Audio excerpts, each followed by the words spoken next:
Bom, eu vou deixar mais uma vez claro aquilo que eu penso. Ninguém está livre de ter na sua família alguma pessoa que seja usuário de algum tipo de droga. Porque a droga não é só questão de princípios. Volto a frisar. Hoje tem muitas pessoas aqui dentro da Câmara que tomam remédio para dormir, remédio para acordar, remédio para ficar acordado. São drogas. Tem muitas pessoas que, por não terem um tratamento... Hoje nós temos 4.500 pessoas precisando de tratamento de psicólogos ou psiquiatras em Caxias do Sul. E muitas vezes o refúgio é uma droga. Só que a diferença daqueles que estão na cobertura, usando suas balas, seus êxtases e sei lá o quê, nas raves, talvez seja diferente daquelas pessoas que estão lá na periferia. Só que colegas, comunidade... A lei antidrogas, vereador Lucas Caneato, o senhor deve saber, foi aprovada em 2006. A lei antidrogas foi aprovada em 2006. Lá naquela época a gente tinha 200 mil pessoas. 200 mil pessoas nos presídios.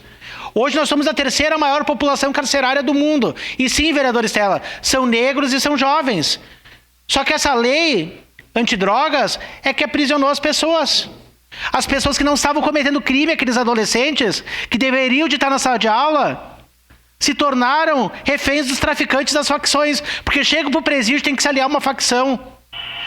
Os dados dizem, recentes que a gente está ouvindo no noticiário, R$3.000 é o custo de cada, e a Rose, que é advogada, deve saber, 3 mil o custo de cada preso, mas até chegar no presídio, olha o custo que tem das forças de policiais, judiciário, enfim, todo o custo. Por que o STF não discute obrigando os municípios, ou os grandes municípios do Brasil, a ter escolas de turno integral? Aí o debate ia ser melhor.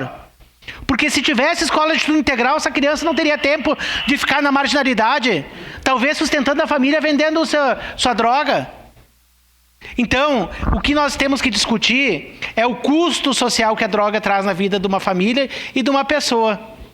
Nós somos, e para concluir, presidente, a terceiro maior estado no mundo que aprisiona. Temos mais de 800 mil pessoas presas. Antes da lei antidroga, só trago para reflexão, a gente tinha em torno de 200 mil pessoas. Então foi essa lei antidroga que está aprisionando e levando as crianças ainda mais, os nossos adolescentes, para o tráfico. Então o Estado tem que rediscutir. Obrigado.